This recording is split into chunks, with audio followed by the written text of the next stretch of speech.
Hello बच्चों, आज हम आयनिक कंपाउंड्स की फॉर्मेशन के बारे में समझेंगे। जब हमने धातु और अधातुओं के बारे में पढ़ा था तो हमने ये पढ़ा था कि ये पीरियोडिक टेबल के शुरुआत में यानी लेफ्ट में जो होते हैं वो धातु होते हैं और जो राइट वाले कॉर्नर में होते हैं वो अधातु होते हैं। धातुओं के आउटर मोस्ट शेल जो ये वैलेंस शेल होती है, इस वैलेंस शेल में 1, 2 या 3 इलेक्ट्रॉन्स हो सकते हैं और अधातुओं की जो वैलेंस शेल होती है इसमें 5, 6 या 7 इलेक्ट्रॉन हो सकते हैं। ये दोनों ही अपने निकटतम नोबेल गैस जैसे इलेक्ट्रॉनिक कॉन्फ़िगरेशन प्राप्त करना चाहते हैं। अब इस सेंटेंस का क्या मतलब है? देखिए, सोडियम में 11 इलेक्ट्रॉन होते हैं, 11 इलेक्ट्रॉन्स होते हैं सोडियम में।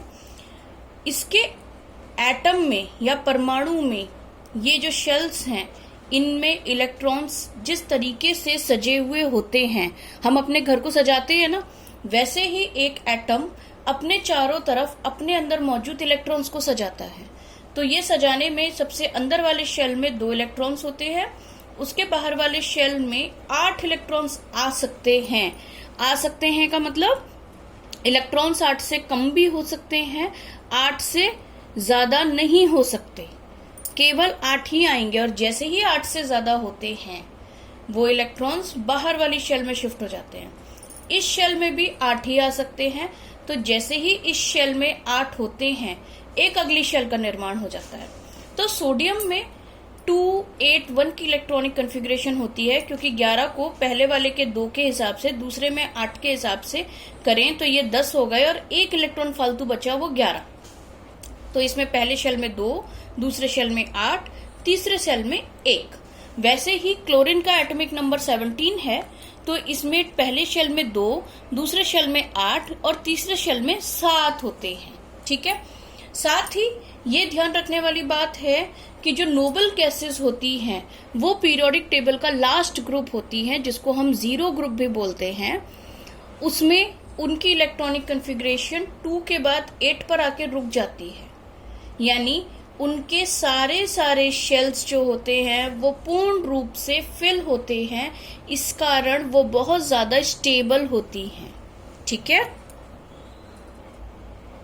अब देखिए, धातु बनाते हैं कैटायन। ठीक है। इसके लिए वो अपने अंदर मौजूद वैलेंस शेल जो आउटरमोस्ट शेल होती है उसमें जो 1, 2 और 3 इलेक्ट्रॉन होते हैं उन्हें निकालते हैं। सोडियम के अंदर टोटल 11 इलेक्ट्रॉन थे, उसके वैलेंस शेल में 1 इलेक्ट्रॉन था, उसने वो 1 इलेक्ट्रॉन निकाल दिया। टोटल 10 इलेक्ट्रॉन उसके अंदर बचे। ये 10 इलेक्ट्रॉन उसने किस तरीके से सजाए? पहले शेल में 2, दूसरे शेल में 8, तो दूसरे शेल में ये 8। उसी तरह क्लोरीन ने 1 इलेक्ट्रॉन बाहर से ग्रहण किया, क्योंकि उसके पास 287 था।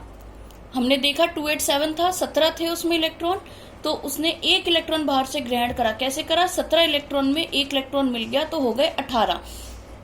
इन 18 को जब वो अपने चारों ओर सजाएगा तो पहले शेल में 2, दूसरे शेल में 8 और तीसरे शेल में भी 8, इतने इलेक्ट्रॉन्स उसके अंदर होंगे।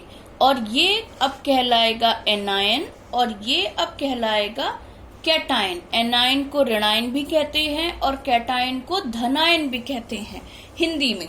ठीक है। यहां पर एक ध्यान देने वाली बात है, वो ये कि इन कैटायंस में अपने परमाणु से कम इलेक्ट्रॉन होते हैं। परमाणु में 11 थे, इनमें 10 हैं। और इन ऋणायन में अपने परमाणु से ज्यादा इलेक्ट्रॉन होते हैं। परमाणु में 17 थे, इनमें 18 है।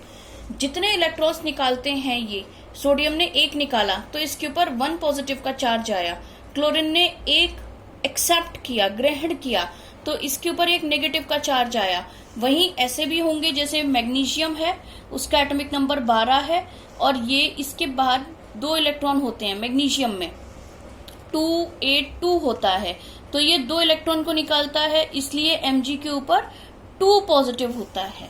इसी तरीके से एल्युमिनियम के ऊपर 3 पॉजिटिव होता है। तो जितने इलेक्ट्रॉन्स निकलेंगे उतना पॉजिटिव चार्ज, जितने इलेक्ट्रॉन्स आएंगे उतना नेगेटिव चार्ज।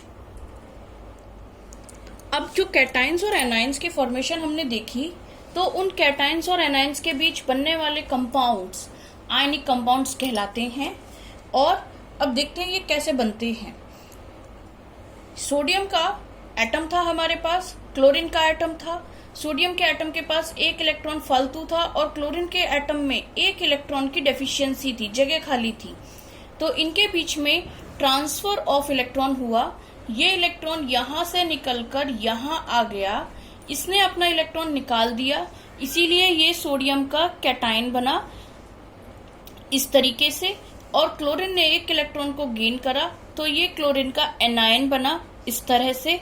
इन दोनों के बीच एक इलेक्ट्रोस्टैटिक फोर्स ऑफ अट्रैक्शन होता है जो हमें दिखता नहीं लेकिन महसूस होता है। जैसे आपने मैग्नेट हाथ में लिए हों और दो मैग्नेट को जब आप आपस में चिपकाते हैं, चिपकने मत दीजिए, एक लास्ट पोजीशन तक आप लेकर के आए तो आपको लगता है कि वो मैग्नेट एक दूसरे को खींच रहे हैं अपनी तरफ, लेकिन आप उन्हें चिपकने नहीं देते तो आप उस बल को महसूस कर सकते हैं। सेम उसी तरीके से यहाँ पर एक बल लगा हुआ होता है इनके बीच। वो क्यों होता है? क्योंकि एक के ऊपर एक पॉजिटिव चार्ज है, दूसरे के ऊपर एक नेगेटिव चार्ज है और पॉजिटिव चार्ज नेगेटिव चार्ज को अपनी ओर आकर्षित करता है। वही आकर्षण बल इनके बीच लगा होता है जिसकी वजह से ये Na और Cl एक दूसरे से चिपक जाते हैं और NaCl नामक आयनिक कंपाउंड बना लेते हैं। इन आयनिक कंपाउंड्स की खास बात होती है कि जब हम इन्हें पानी में घोलते हैं तो ये इलेक्ट्रोस्टैटिक फोर्सेस ऑफ अट्रैक्शन टूट जाते हैं पानी में घोलने पर। Na पॉजिटिव अलग हो जाता है, Cl नेगेटिव अलग हो जाता है, यानी धनायन और ऋणायन या कैटाइंस और एनाइंस हमें अलग अलग मिल जाते हैं। ये बॉन्ड आयनिक बॉन्ड या इलेक्ट्रोस्टैटिक बॉन्ड कहलाता है। क्योंकि ये आयनिक कंपाउंड्स में होता है इसलिए ये आयनिक बॉन्ड है, और ये इलेक्ट्रोस्टैटिक फोर्सेस ऑफ अट्रैक्शन की वजह से है इसलिए ये इलेक्ट्रोस्टैटिक बॉन्ड भी है। देखिए, सोडियम ने एक इलेक्ट्रॉन लूज करा और सोडियम आयन बनाया, क्लोरीन ने इसी इलेक्ट्रॉन को गेन करा, क्लोराइड आयन बना। ये दोनों आयन्स आपस में चिपककर NaCl बनाएंगे। सेम इसी तरीके से मैग्नीशियम दो इलेक्ट्रॉन को लूज करके Mg2+ बनाता है, क्योंकि इसके वैलेंस शेल में दो इलेक्ट्रॉन्स होते हैं। क्योंकि दो इलेक्ट्रॉन निकल गए इसीलिए दो क्लोरीन के एटम्स आते हैं, वो इन दोनों इलेक्ट्रॉन्स को ग्रहण करते हैं, एक एक को, दूसरा दूसरे को, और दो क्लोरीन के नेगेटिव आयंस बनाते हैं यानी कि एनायंस बनाते हैं। ये दोनों आपस में रिएक्ट करते हैं और ये क्या बनाते हैं? MgCl2। तो मुझे लगता है इसी के साथ आपको formation of ionic compounds, ionic bonds, cations, anions, ये सारी चीजें क्लियर हो गई हैं। और अगर कोई भी कंफ्यूजन हो तो आप इस वीडियो के नीचे कमेंट करके पूछ सकते हैं।